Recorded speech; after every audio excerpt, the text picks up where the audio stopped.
Hilda Wamono once again, the founder of IP Aware. We have just had a short break, so I think now we can continue with another aspect of IP that is relevant to tech innovators. We will go through an IP aspect called trade secrets. A trade secret is a valuable commercial information not generally known by others that gives a business competitive advantage over another, and usually maintained as a secret by the owner, that this person in their business, for example, if you innovated something, you're carrying out business over your product, you have particular information that is known to you, you keep it as a secret, and it gives you a competitive advantage over other people who are trying to innovate in the same sector or the same field as you. That information is only known to you. It is usually kept as a secret. You've got some advantage over it than other people who are trying to innovate in the same in the same field as yours. So basically, a trade secret may be a formula in that product you've innovated. It may be a pattern, it may be a program, it may be a technique or process of doing something, that kind of information.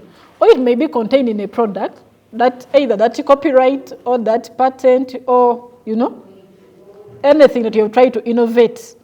The information contained therein is what amounts to what?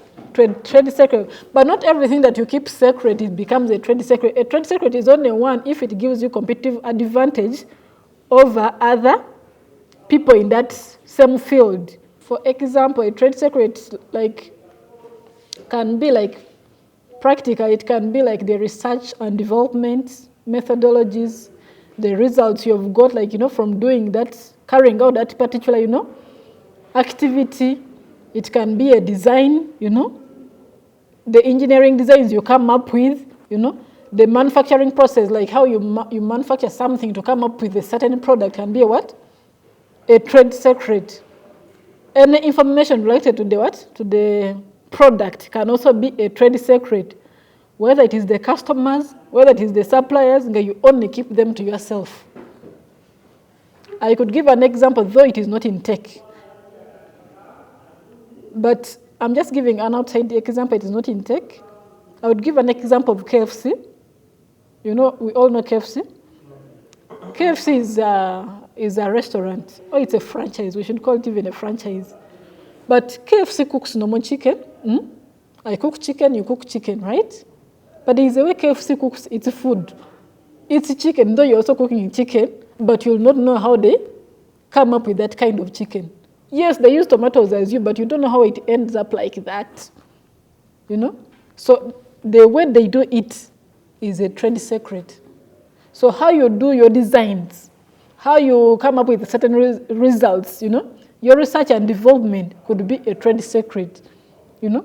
How you innovate a product, like the kind of research and development that you do for purposes of innovating a particular product, can be a trade secret. The customers you sell to your product can be a trade secret. Why? The moment other people start, supplying that product to those customers that you also sell to, it is no longer a trade secret, and you no longer have a competitive advantage over them. So most of the time, trade secrets are for purposes of of giving you a commercial competitive advantage over your competitors. That in case they do not know, for you gain more. Even failed research can be a trade secret, because you do not want your competitors to start innovating from where you failed. They will start from there if you do not keep that a secret. So what are the common pitfalls or common challenges in trade secrets among tech innovators? The first challenge is that you fail to document. Though most of the time trade secrets are not documented, but some of the things have to be recorded for you, Yes, for them to amount to, for you to show people, in case maybe that situation comes up of you proving that, I did this and this to get this, So you fail to document the processes or whatever you did to come up with such a thing. Then the other thing, the other challenge in trade secret is that you neglect using NDAs, among the employees, whether they're living or they're inside, the partners, the investors, who consequently most of the time spill off the information. Now, an NDA is a non-disclosure agreement. Most of the time, it is very important when you're innovating some product as tech innovators to sign NDAs with the people you're working with, so that they not spill information about what you're trying to create or to innovate. Because when you don't do that, trust me, they're going to whisper it to someone who is going to come up with the same product or service as yours, and you're going to lose out. But when you have an NDA, at least you can hold them accountable to the information they have disclosed. I think a clear example is what they call this, Coca-Cola. It's not a tech product, but Coca-Cola is a tech product. It's a trade secret. It's not a patent as people say. It's a trade secret. How they've come up with Coca-Cola, you will never know. So it has given them a competitive advantage in that when you test any other kind of drink, you will never see it. You will never feel it or taste like what? Like Coca-Cola. So they've kept it as a trade secret. I'm sure there are very many, because we were born when Coca-Cola is there, but there are very many people who have worked with Coca-Cola whom you have not heard that, they've uttered out that, this is how Coca-Cola does such and such what? Things, so that they can come up with the drink. Have you ever heard of any? So you make sure that you sign NDAs with them. So when you don't sign NDAs with them, trust me, they're going to spill whatever you're trying to create. Then, sometimes you misunderstand your IP. There is a correlation, or there is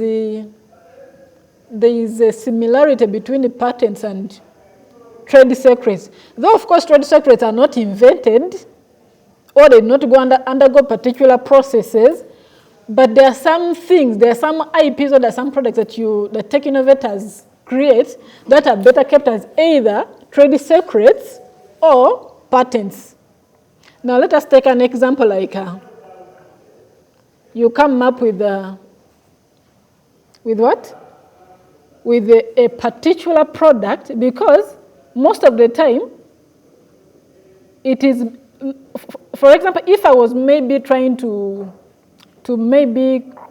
create maybe a tech product, maybe like a software or something like that, instead of me sometimes patenting that software product, in case it was going to be very valuable, more than maybe the 20-year period of time, instead of me patenting that particular product, I would choose a trade secret so that I have a competitive advantage over it.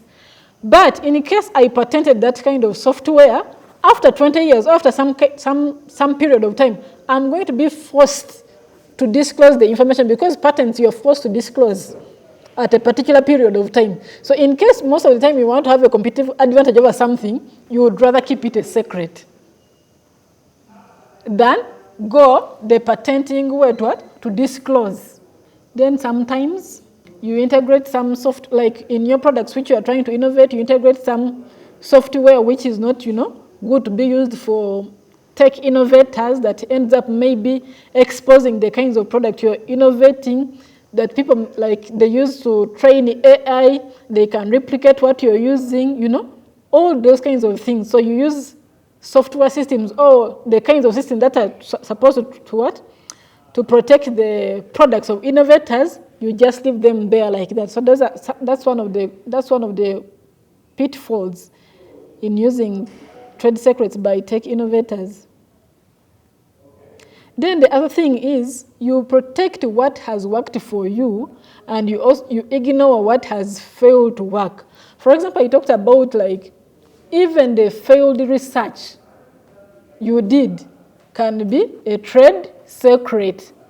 So because you have picked out what has worked for you as a tech innovator, you know what, this one is working.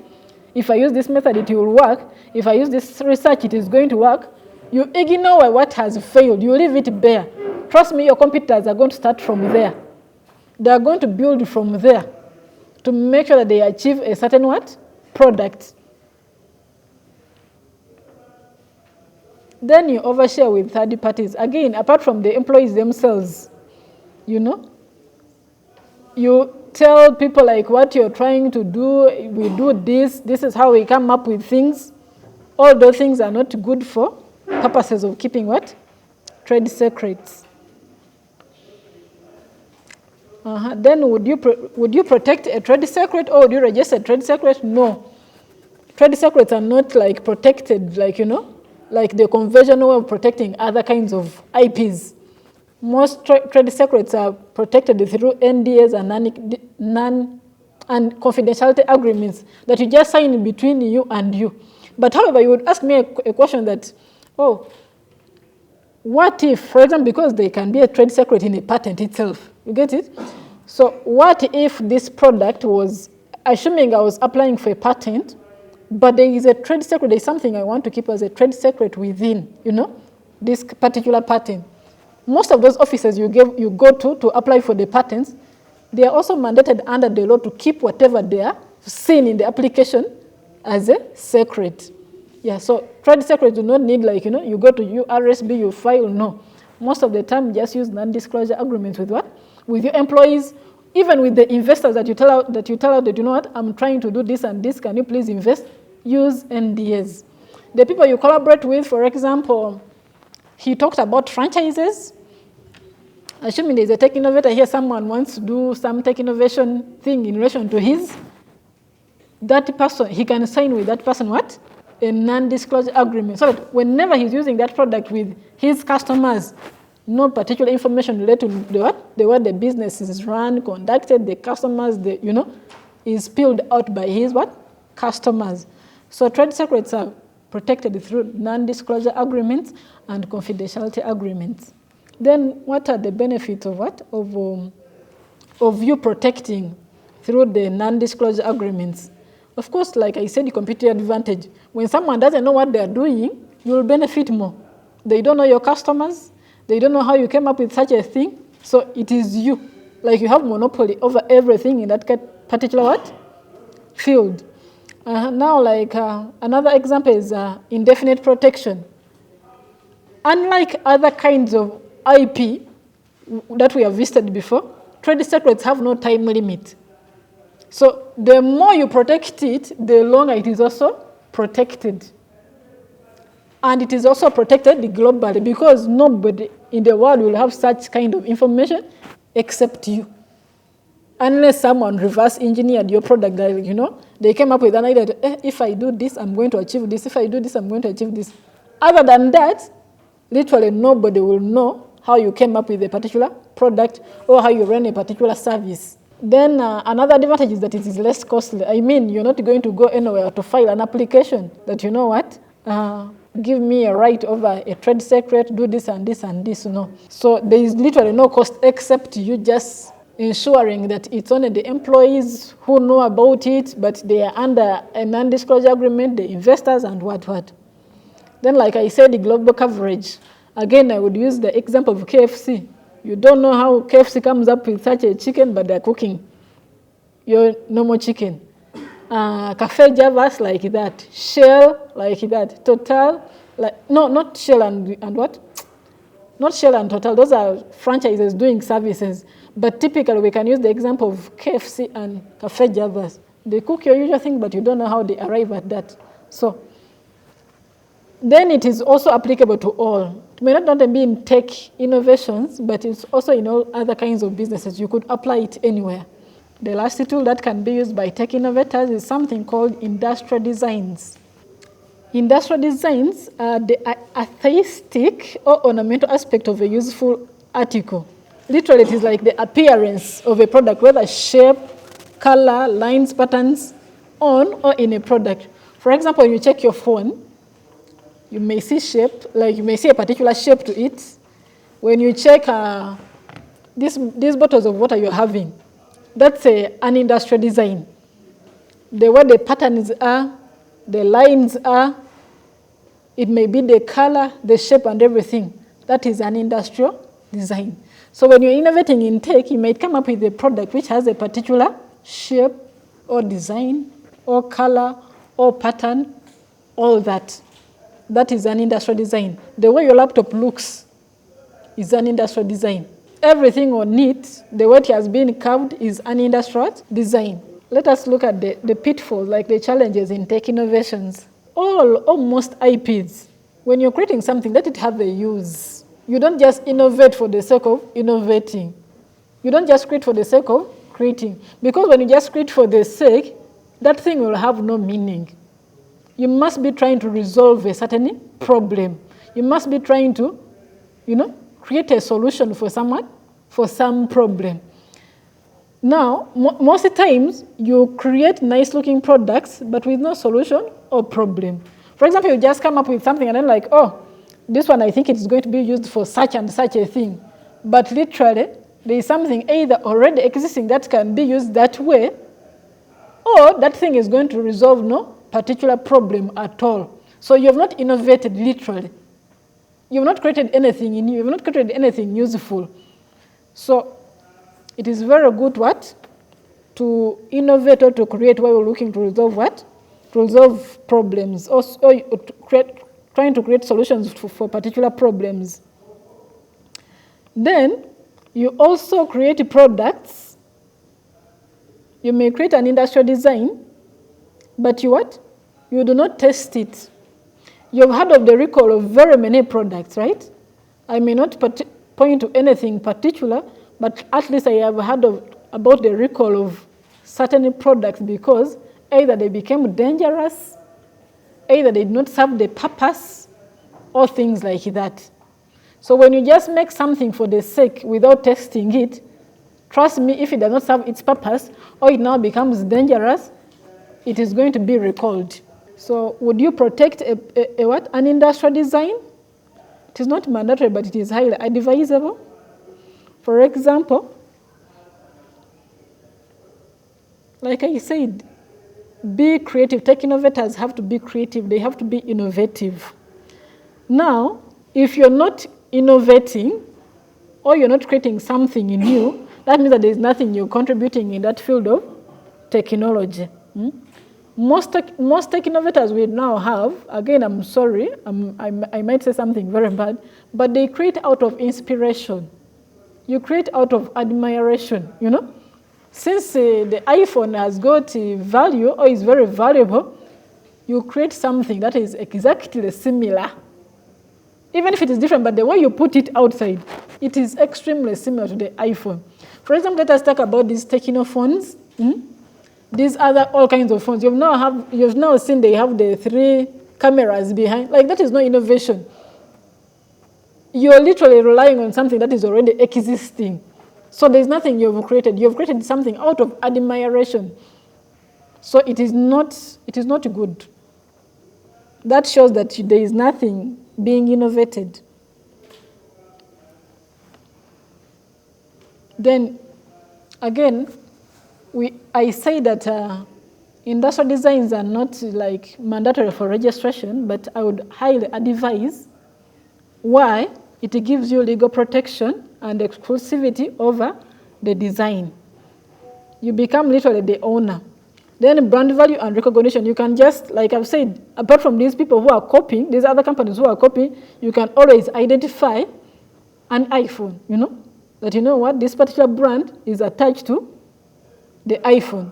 This particular vehicle is attached to a Mercedes-Benz because they are the original owners. They have registered their designs. Then ownership, then revenue through monetization, yes. It is possible that these companies, these other brands, these other phone companies that are producing the same phones as iPhone are compensating Apple. Because you do not create something similar to an iPhone and you think they will just let you go like that. No. you owe them money for creating something similar to them, because you're confusing the customers. So the better way is to pay them off for you to use their what? Their kind of designs or their kind of IP. Yes. Then what are the purposes of an industrial design for tech innovators? Why would you use an industrial design? Most industrial designs are used to improve like the experience of the consumer, like, you know, to make the product feel good, fun, easy, and simple to use. See how the iPhone is made? It is smooth. You know, you love it for the way it has been designed. Then brand identity, like again, I would refer again to the iPhone. I would refer to the kind of particular cars that you guys have. You love them for how they are designed. Customers distinguish those products according to the way they have been designed. Then also industrial designs are also made or created to improve the functionality and result of the product. Be it if it is a packaging, like the kind of design that has been made may be to protect the product better, to make it safe, all those other things. Those are the purposes of the industrial design. Then value and emotional connection. You want someone to be attached to the kind of product that you're making. For example, you guys are attached to iPhones again. You are attached to the Mercedes-Benzes. You are attached to a particular watch, you know, that you love so much. Why? Because of how they have been designed. Then some designs are also eco-friendly, you know, they're sustainable. So that's one of the purposes why also people innovate or come up with the different kinds of industrial design. It may be for environmental reasons. Yeah. So we have finished the different kinds of of IP aspects or IP tools that are applicable to tech innovators. We have covered the copyrights.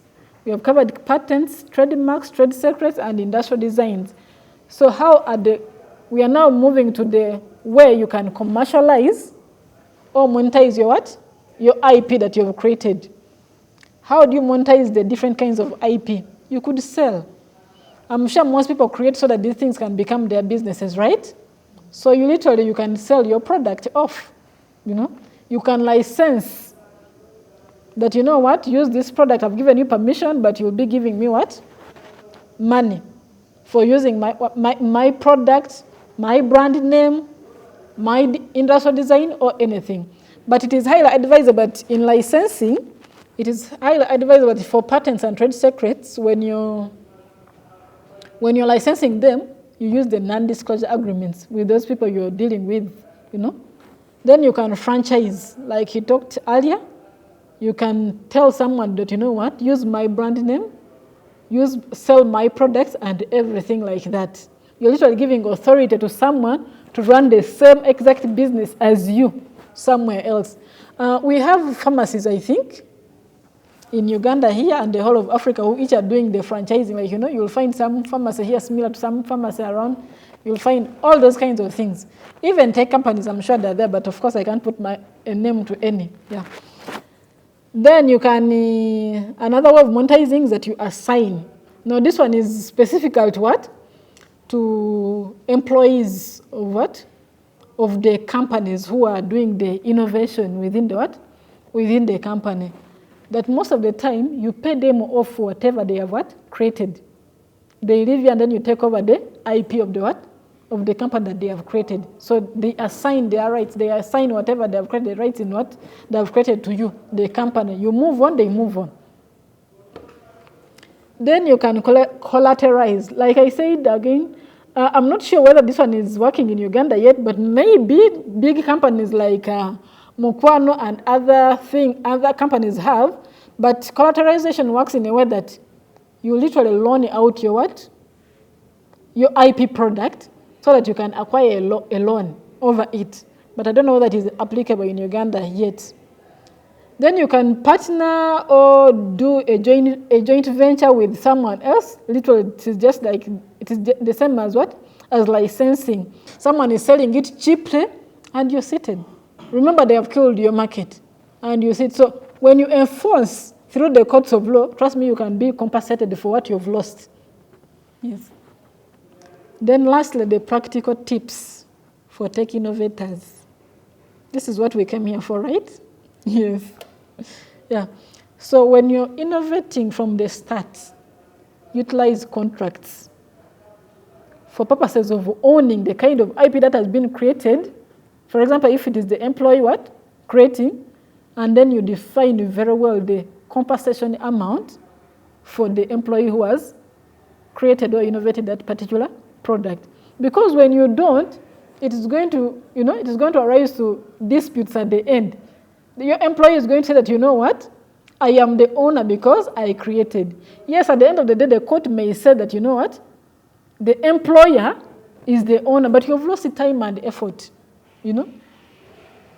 Time has gone, you're just, trying to decide through court who is the true owner, how much do I owe you, yet you would have started from the start that, you know what, I'm the rightful owner of this particular product, and I only owe you such and such an amount, not more. Then another thing is that you register your IP to build a strong portfolio, IP portfolio. Like I said, all these kinds of IPs can exist in one product. I'm sure you've noticed. This one can have a patent, it can have a copyright, it can have an industrial design, it can have a trade secret. Just one IP product like this. So you register all of them at once so that, you have a strong IP portfolio for investment and what have you. Then again, another important aspect that you always leave out is that you don't seek legal advice. So it is very important as a tech innovator to have a legal advisor or a legal expert while you're creating or innovating these kinds of products. I'll draw you back to the example I gave of the patents. It is possible here that you might be having someone who is trying to, innovate a totally new product in a particular field, But they're just going to draft something, that is very narrow. They're going to come up with a very narrow patent claim, because either they are saying they do not have resources or something like that. And so their patent will only lie in that kind of area that they have defined that, you know what, I have ownership over this. But when you hire a legal expert for that particular, field that you're trying to innovate in, trust me, you can have a broader claim, or you can come up with something better than you yourself, or relying on someone who is not an expert. Even with the copyrights, you're not innovating ordinary things. The kind of copyrights in the different tech products are not ordinary. They're not like the music where someone will just hear that, you know what, Shanice sang a song, that song is for Shanice. Even if they infringe, they will just know that it was for Shanice. For most tech products, these things are secret, they exist in computers, blah, blah, blah. So you have to, involve an expert at least. Then again, another tip that you should explore is you should leverage licensing. Most people do things so that they can have like an advantage alone, or they want to do the thing alone. But trust me, when you explore commercialization, like licensing, you broaden your market, whether globally or regionally, or where you try to give people opportunities so that they can trade with you. Yeah.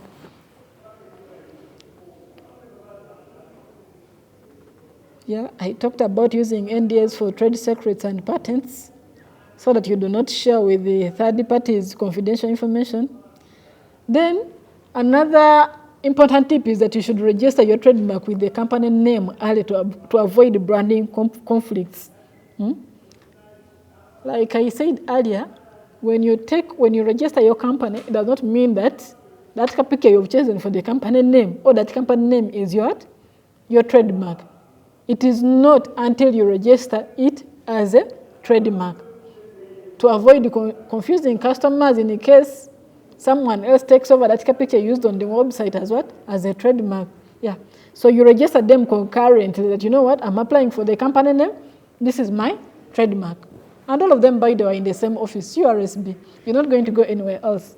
Then you have to conduct regular IP audits to assess the needs for protection in software, algorithms, and what have you. Then you have to explore international protection where possible.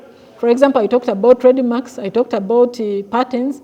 Most of these IPs are territorial. That in case you do not move ahead from the country within and then you go in another country, someone is going to come up with the same product or same IP and they'll register it. But when you go to URSB and then you're like, you know what, I'm seeking a regional, application or an international one, like a global one, you file one application. Instead of you being here in Uganda, you're under Menterprise, the Menterprise logo, you have a patent in Menterprise, it's only within Uganda. Someone is going to wake up from here and then go to Kenya and come up with that same name, same product and everything, and then they're going to file it there. So most of the time, you have to explore all at once the international what? Protection. Yeah. Then another practical aspect is that you have to document and record everything. You make sure you also make sure all the IP is in the company name. It is very important from the onset, whether you're trying to create something, whether you're trying to patent, whether you're dealing with with an employee, a partner, or an investor, document everything.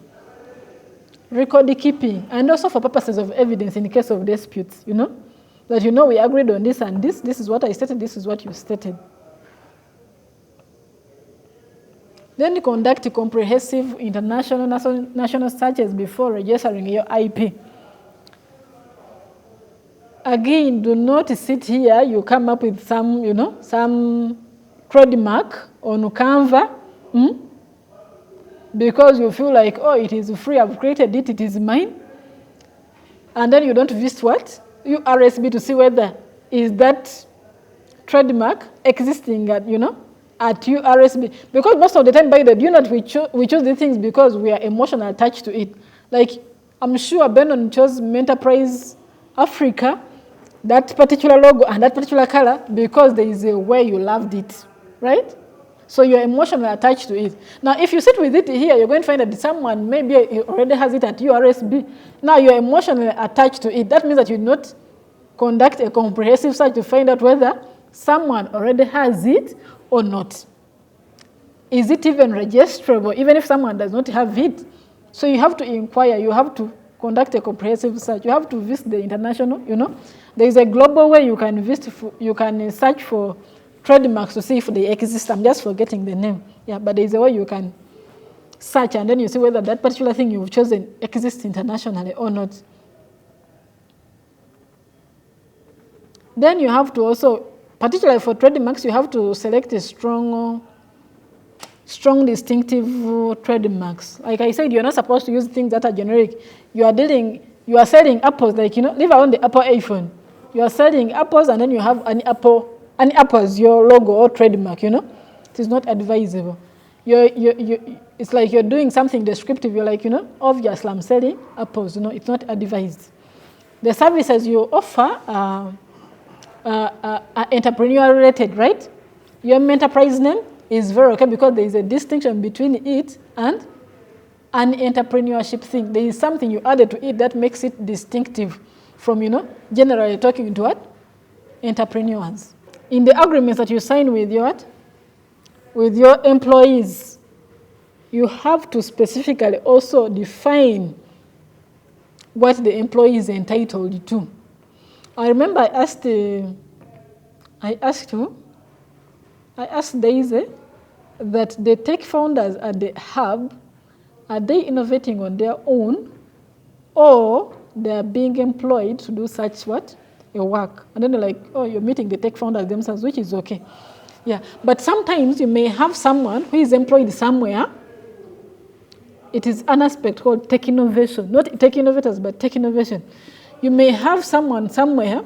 For example, Menterprise, I'm sure you do not have particular, like you're not innovating, right? You as you, Menterprise. But Daisy can come up with something that is an IP. You get it? So she may innovate something, a solution to some particular problem.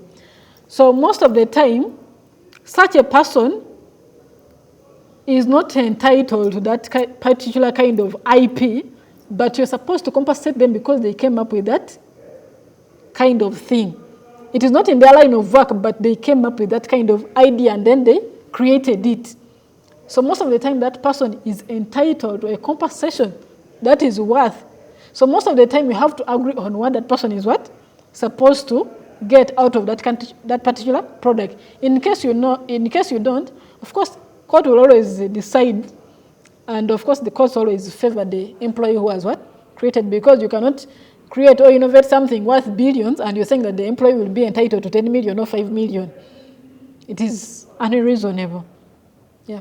So that is it. That was it about the presentation. My last remarks is that tech innovators should embrace IP as early as possible. They should explore all aspects of IP that are applicable to them.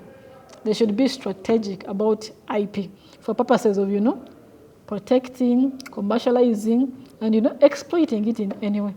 Those are my last remarks. Thank you. My question is, you see in Uganda how I think one of the most common innovations I've seen is either ticketing company that does ticketing like buses, or online delivery type of businesses, right? Stores. So my question is, for such ideas, if I wanted to come up with my own online delivery business, is that something that is heavily IP'd, or because of how general it is, like maybe someone already figured it out years ago, put it out there, do I still also have to navigate all this IP stuff, or I can just launch my own online because the technology or rather the innovation is already commonly used? Do I still have to jump through so many hoops, or I just launch my online business and yeah? Yes, the businesses exist, the online businesses exist. But you see, what powers those online businesses is some kind of IP. I'm sure there are softwares, there are patents, there are copyrights in the kinds of in those systems, that are running the online businesses. Now, even if the business exists and even if the businesses exist, it is possible that you could be coming up with a kind of different software that is different from this one that is powering the current online business. So what makes it the IP, or what would make it valuable, is for you what kind of new copyright exists behind, this kind of, system that is now running the online business. Because, yes, you're going to run the normal online businesses, but the technology behind running that online thing is what matters, or is what is considered either as a new patent or a copyright or whatever. How does it improve the existing technology? That's what they consider, not the kind of business that is running at the front, but the way it is, being conducted, so that business is brought around. For example, we could take maybe an example of this laptop, right?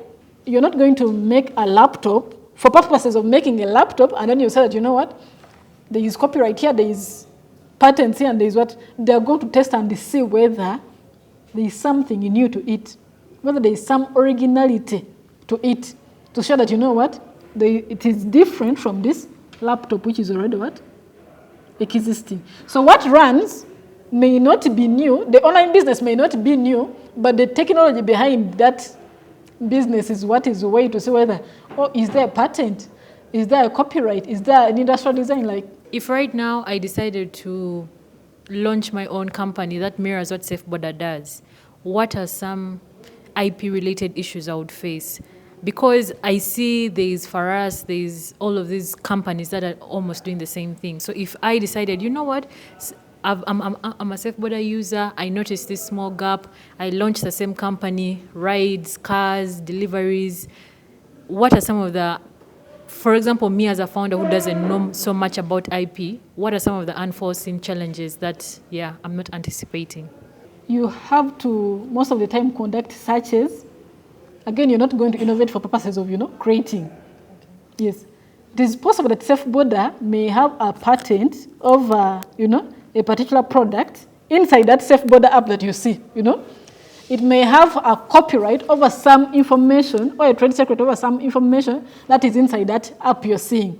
So it is possible that you're going to try to create something that is already existing in that app, and I'm not going to allow you to use it or to register it because it is already in existence. I think that is the main one. So that's why I say that you have to be very vigilant, and then you conduct comprehensive searches, whether on the technical part, on the business part of trademarks and everything, because it is possible that you're going to come up with something that is already existing in a techno. But you've created a new phone, but whatever you're doing is either nothing, useless, or it already exists in some particular kind of app. So there you're not doing any innovation. There is no creativity, literally. Thank you, Hilda. I think I have 2 questions.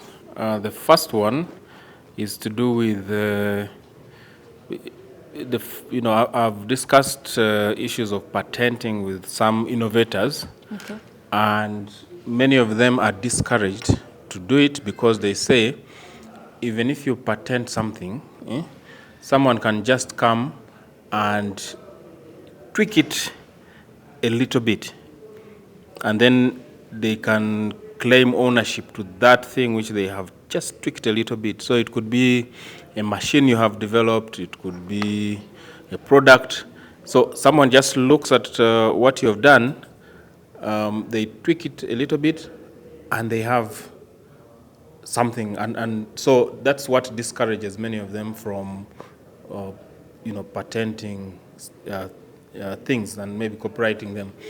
What would you tell to such innovators who are not enthusiastic about patenting or copyrighting their work because of that reason? I remember in one of the practical tips I talked about exploring NDAs, like ordinarily keeping some things as well, trade secrets. But again, I'll go back to my earlier point, like I don't know how many people with patents we have in Uganda. But you say patents most of the time, even if you disclose something, the law will not allow you to come up with a similar product as long as someone has been given a patent over it, until after a certain period of time. Now, maybe these guys who are trying to innovate, because a patent is not something ordinary. I don't know who the innovators are, but most of the time, these people think that they're going to obtain patents over something, but when it is something called a utility model, I told you patents have a particular standard that is required to be met before someone can be given a patent. Yes, the product is yours, but it's not yours. You do not have a right over it until government grants you a right. Now, most times people fail at what they call an inventive step. You get it? So they get most of the time something called a utility model certificate. Now, these are just ordinary things. I think an inventive step determines the kind of innovation, that you've made something extraordinary. Now, most of the time, these things are just, utility models are things that, are already existing. Yes, they are useful, but there is literally nothing you've added on in that technical part of the field. That's why you see this scoping, I've seen some solar products, like torches, is it bulbs, is it, all these things are utility models. Yes, they are useful, but there is no innovation, or there is no invention to it. So I think that is the main challenge. But of course, it does not refuse someone from, if they really believe that, something is patentable. That word patent, something is an invention. An invention is something that is totally new. Coca-Cola for across the world, I think very few people try to how do you call it? They call it reverse engineering, to try to get exactly their product. Yes. But there was a case here in Uganda where Reham Cola produced their own cola. Okay. They also produced other soda products, if you know them. And I remember Coca-Cola was so bitter about it. Did they even end up in court, if I recall? But Reham Cola prevailed. So there are things like those. What was it that gives a company like Reham Cola an edge in a dispute like that? Because they're still producing their their products. They're still producing the collars. They're still producing. Even the names were quite similar. Fanta was something. Copy one's products and then get away with it. What gave them that leeway to do that? Because they're still producing. I told you, like, a patent is a solution to a technical problem. It's not like Coca-Cola is a medicine that, you know what, it's trying to cure a certain disease. So solutions are literally things that make someone better. But Coca-Cola is a fun drink, it's just a refreshment. The law applicable, or the IP aspect applicable to Coca-Cola is what they call trade secrets. Exactly. You get it? Yes. Industrial design, like you see the bottling of the what? The company. What is this? Industrial designs, trade secrets. Actually, the issue was, I think, infringement on Coca-Cola's trade secrets. And trademarks. Yes. Coca-Cola, the name. You get it? Those are the IP aspects applicable to what? To Coca-Cola. Now, I've not particularly addressed myself to the what? To the case that you're talking about. I don't know whether it ended up in court. I've not read it. I've not come across it. But one thing I know, it was not about trade secrets. There is an aspect in the trade secrets called reverse engineering. Sometimes you never know, God can help you sometimes.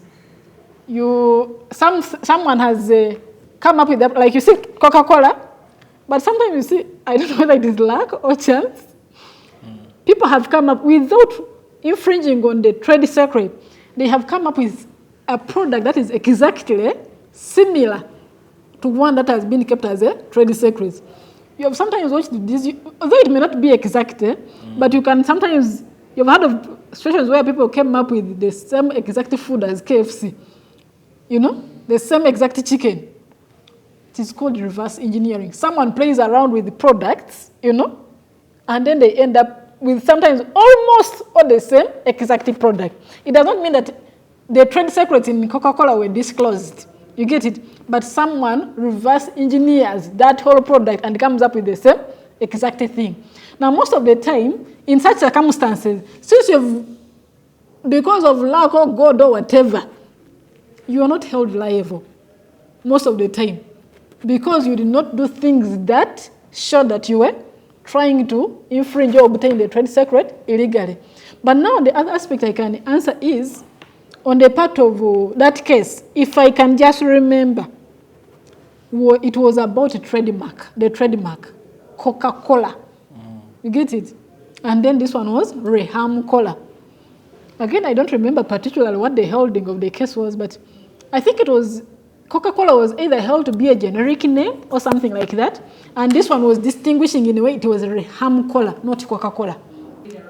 But I think Javas and the Cafe Javas was not about the trade secret. It was also about trademarks, the names, the similarity of the what? The names. And Javas was infringing. Actually, one of them I think felt like the other was infringing. But the court was like, you know what? They are not infringing. Why? They are not the same. I may not be able to remember properly, but there was something that differentiated between Javas and Cafe Javas. And also the other thing we originally talked about, the Reham Cola. And then Coca-Cola. Coca-Cola was either held to be a generic name or something like that, They according to this story, they decided. Yes. So they went into negotiations and they did not disclose the results of the negotiation, and they just decided to end the dispute, and each one. And most of those cases they do not go ahead. Why? Most of the time it will involve you again disclosing the trade secrets. You get it? So most of the time they do not go ahead for purposes of again protect that, Banang, even if you've wronged me, let me just stop there. Why? Because I'm going to end up telling you exactly how I do my work. And you're going to now acquire a competitive advantage. Yeah, that is how it is most of the time. Yeah.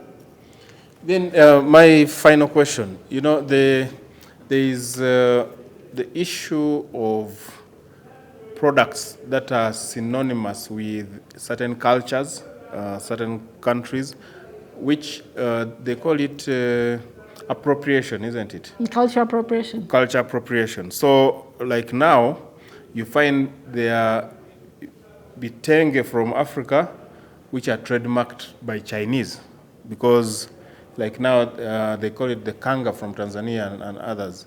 So because this is a product that's just out there, nobody has ever trademarked it, and then the Chinese, at least I've seen a case where, like, they are trademarked from China, and then they want to now, have ownership of the trademark and start selling. How do you overcome such such cases where there's cultural appropriation, and then people take a product which is available somewhere and try to own it and the rights to it?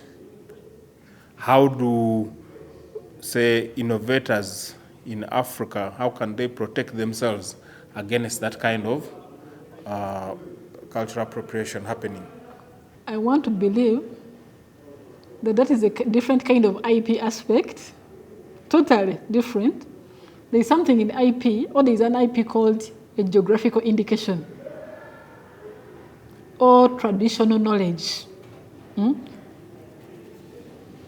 A geographical indication relates to a product or a service from a particular part of the world, that it is only known to be from that particular part of the world. Most of the time, geographical indication relate to what?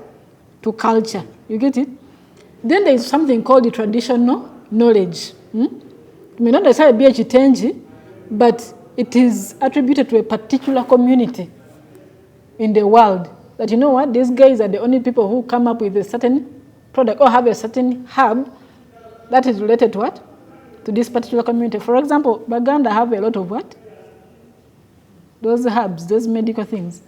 But now he's talking about like a chitenge which comes from Africa, but you see it in what?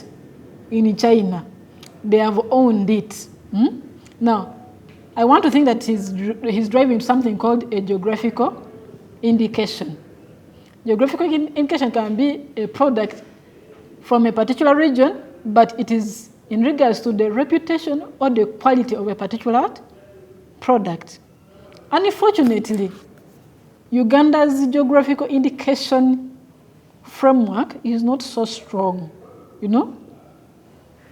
like the people in West Africa. Recently, they passed a certain product in West Africa. There is a particular kind of chitenji. It's not a chitenji, but it's a particular kind of chitenji called the kente. It is known from West Africa, I think from Ghana or Senegal, something like that, It is only from Senegal, that particular country. I'm not remembering whether it is Ghana or Senegal, but it's only known to come from there. Its quality is attributed to the people of Ghana. Now, unfortunately, in Uganda, we have not, embraced, our geographical indication system is not that strong. That's why you see some things are just left for people to infringe on. Though I don't know about much parts of Africa, but our kind of legal framework is weak. That's why you see we don't even have very many geographical indications. I think the only geographical indication we have in Uganda is the Rwenzori coffee. Other than that, I've not heard of any other particular product that has been registered as a geographical indication in Uganda. Though we have very many. We have Bugisu coffee. I don't know why they have not taken it up as a geographical indication. We have sweet potatoes, Irish potatoes from Kasese. We have onions from Kapchora. We have pineapples from Luero. They taste different, trust me. Their quality is different. But I don't know what policies are making it to be left luggishly like that. So yeah, that question relates to geographical indications and some aspects of fashion law, but our system, even we do not even have a fashion policy in Uganda. So that's why things are. Hilda, once again, thank you so much. On behalf of Menterprise Africa and our audience, we are very grateful that you spared time. We began by asking you about certain specifics, and you said, no, let's expand the topic to cover all aspects of intellectual property. And I think we really appreciate the fact that you prepared, and perhaps in some cases over-prepared, to make sure that we are equipped with the knowledge that we have learnt. Yes. And we are looking forward to sharing these knowledge resources with our audience, the Menterprise Africa audience online. And we hope that this is not the end, that we will continue to engage, that you will continue to contribute knowledge resources on intellectual property, in writing, in conversations like this, and in other activities that we have. So we'll be knocking at your door quite often whenever we have an issue of this nature to discuss. So thank you again.